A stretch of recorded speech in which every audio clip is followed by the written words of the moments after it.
14 मास भितर ମୁଁ କେବେ କୋଉ ଗୁରୁଜନ ଯାଇଛନ୍ତି କାହାକୁ ମୁଁ ଅସମ୍ମାନିତ କରିନି। ଗୁରୁଜନ ମାନଙ୍କୁ ମୁଁ ସବୁବେଳେ ଗୁରୁଜନ ମାନଙ୍କୁ ଭଳିଆ ଦେଖେ, ମୋର ପିତୃତ୍ୱ ବୋଲି ମୁଁ ଭାବେ। ତେଣୁ ମୁଁ ଗୋଟେ ମଧ୍ୟବିତ୍ତ ପରିବାରରୁ ଆସିଛି। ତେଣୁ ମୁଁ ଜାଣିଛି ଲୋକଙ୍କର ଭଲ ମନ୍ଦ ଦୁଃଖ ସୁଖ ସବୁ ଜାଣିଛି। ମୁଁ ଏମିତିରେ ଡାଇରେକ୍ଟ ସିଧାସଳଖ ବିଧାୟକ ହେଇନି, ମୁଁ ଗୋଟେ ପଞ୍ଚାୟତ ସ୍ତରରୁ ଯାଇକି ମୁଁ ବିଧାୟକ ହେଉଛି। ମୁଁ ଲୋକମାନଙ୍କର ଦୁଃଖ ସୁଖ ସବୁ ଜିନିଷକୁ ମୁଁ ଅନୁଭବ କରୁଛି, ଅନୁଭବୀ ଲୋକ କହି ମୁଁ ଆଜି ନିର୍ବାଚନ ମଣ୍ଡଳୀରେ 15 ମାସ ଭିତରେ କଣ କରିଛି ମୁଁ ନିଜେ କହିବା କୌଣସି ପ୍ରକାରରେ ଧୃଷ୍ଟତା ହବ। ଯଦି ଅନୁଭବ ଆପଣମାନେ କରିବେ ଯେ ଆମ ବିଧାୟକ ଆମ ପାଇଁ କଣ କରୁଛି, ତାହେଲେ ସେଇଟା ହିଁ ମୋ ପାଇଁ ପ୍ରାପ୍ୟ ହବ, ଫଳ ମଧ୍ୟ ହବ। ଆଉ ଆଜି ମୁଁ ଯେତିକି କାମ କରୁଛି ଆପଣମାନଙ୍କର, ଆଜି ମୁଁ ପନିମାଳ ଠାରୁ ପହଙ୍ଗା ପର୍ଯ୍ୟନ୍ତ, ପନିମାଳ କପାସୀ ହେଇ ଆପଣଙ୍କର ବାଘମରା ଛକ ହେଇ ଆର୍ଟି ଡିପାର୍ଟମେଣ୍ଟ ଯୋଉଟା ଗ୍ରାମ ଉନ୍ନୟନ ବିଭାଗ 17 ଫୁଟ ଚଉଡ଼ାର ରାସ୍ତା ଏ ପହଙ୍ଗା ପଞ୍ଚାୟତକୁ ଆସିବ। ଟେଣ୍ଡର ହୋଇସାରିଲାଣି। ଆପଣମାନଙ୍କର ଯେମିତି ଯିବା ଆସିବାରେ କୌଣସି ଅସୁବିଧା ନବ, ସେମିତି ଏ 22 ମୌଜା ମଝି ଦେଇକି ପହଙ୍ଗାରେ ସେ ରାସ୍ତାଟି ସରିବ। ଟେଣ୍ଡର 13 କୋଟି ଟଙ୍କାର ହେଇଯାଇଛି। ନିଶ୍ଚିତ ଭାବରେ କାମ ଆ ଭିତରେ ଆରମ୍ଭ ହେବ।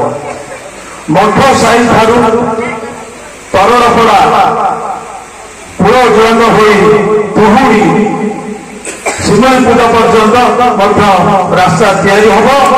ବଢେଇ ସାହି ଠାରୁ ଜୁଆଙ୍ଗ ମେଡିକାଲ ପର୍ଯ୍ୟନ୍ତ ମଧ୍ୟ ରାସ୍ତାର ପୁନରୁଦ୍ଧାର କାର୍ଯ୍ୟ ଆରମ୍ଭ ହେବ। ନୂତନ ପଞ୍ଚାୟତ ଅଫିସ କାର୍ଯ୍ୟାଳୟ ଆମର ପହଙ୍ଗାର ନିର୍ମାଣ ଦିଗରେ ପ୍ରଥମ ପଦକ୍ଷେପ ସ୍ୱରୂପ କଂକ୍ରିଟ ରାସ୍ତା ନିର୍ମାଣ ପାଇଁ 10 ଲକ୍ଷ ଟଙ୍କା ବ୍ୟୟ କରାଯାଇଥିଲା। ସେ କାମ ମଧ୍ୟ ସରିବା ପାଖାପାଖି ହେଇଗଲାଣି।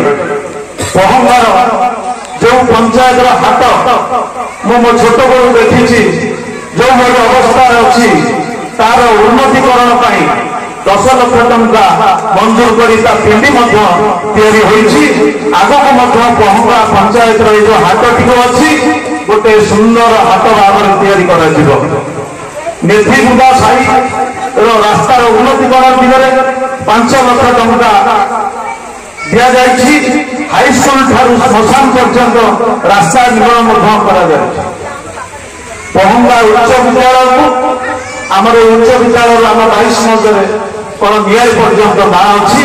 ତାକୁ PMC ଯୋଜନାରେ ଅନ୍ତର୍ଭୁକ୍ତ କରାଯାଇଛି। ସ୍କୁଲର ଖେଳ ପଡ଼ିଆ ଉନ୍ନତ ଶିକ୍ଷା ଦିଗରେ ସହାୟକ ହେବ। ସେଠି PM ଯୋଜନାରେ ମଧ୍ୟ ପାଖାପାଖି 2 କୋଟି ଟଙ୍କା ପହଙ୍ଗା PMC ଯୋଜନାରେ ସ୍କୁଲକୁ ଆସିବ ଆଗାମୀ ଦିନରେ। ବାଲିସାହି ସ୍କୁଲ, ସୁନ୍ଦରଗଡ଼ ସ୍କୁଲର ଉନ୍ନତିକରଣ କାର୍ଯ୍ୟ ଚାଲୁ ରହିଛି। ନୂତନ ଅଙ୍ଗନବାଡି ନିର୍ମାଣ କାମ ମଧ୍ୟ ଚାଲୁ ରହିଛି ସୁନ୍ଦରଗଡ଼ ଠାରେ ଶେଷ ପର୍ଯ୍ୟାୟରେ।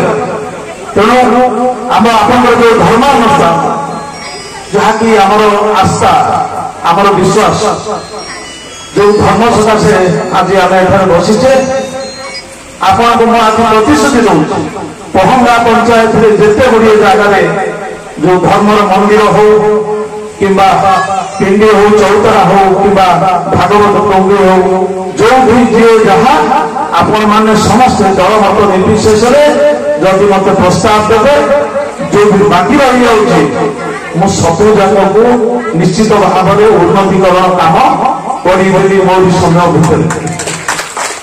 ପଦ୍ମେଶ୍ୱର ମନ୍ଦିରର ପୁନରୁଦ୍ଧାର ପାଇଁ 8 ଲକ୍ଷ ଟଙ୍କା ଦିଆଯାଇଛି।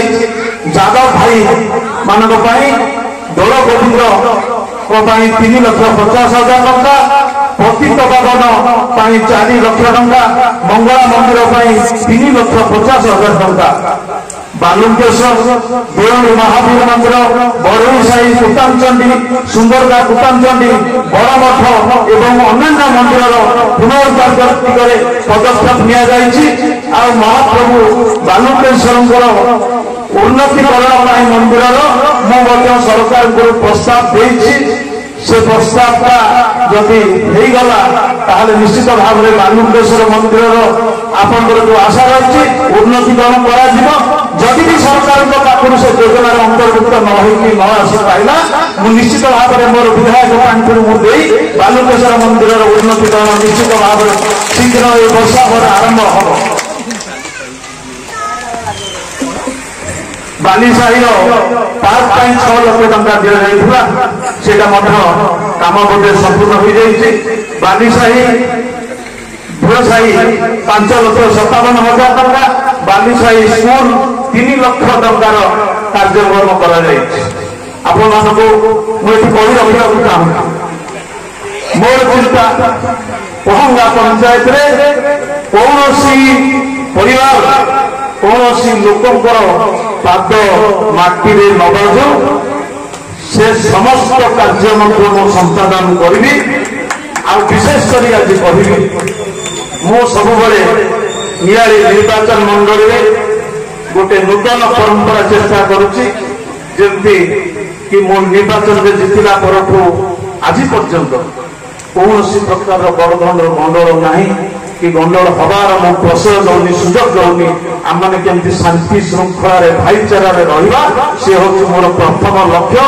ता संगे संगे जमती एभली भाव में भाईचारा हम जमती आमर नियाली थाना जदि कौन गंडल केस न प्रकृत से दिन जानी जे प्रकृत में ठीक कार्य करुच्ची तेणु आपण अनुरोध कर जहाँ भी समस्या सीधा सड़क भाव में मत कंटाक्ट करेंगे कि मुझे प्रकाश भाई तुलिया भाई एवं धीर भाई तीन जन को अनुरोध कर विशेषकर एम को जहाँ भल मंद किए प्रधानमंत्री आवास घर किए हो राशन कार्ड हो कि कौन बाध्यता हो योजना जन सरकार मुझे चाहूँगी प्रकृत हिताधिकारी पाऊ मुझे ब्लॉक रे कही समस्त ब्लॉक मीटिंग रे मुझे तीन टाक ब्लॉक रे नियाली ब्लॉक रे गोटे कथा कही कौन योजना को कटा जाना प्रकृत दल मत निर्विशेष बिना लांच से योजना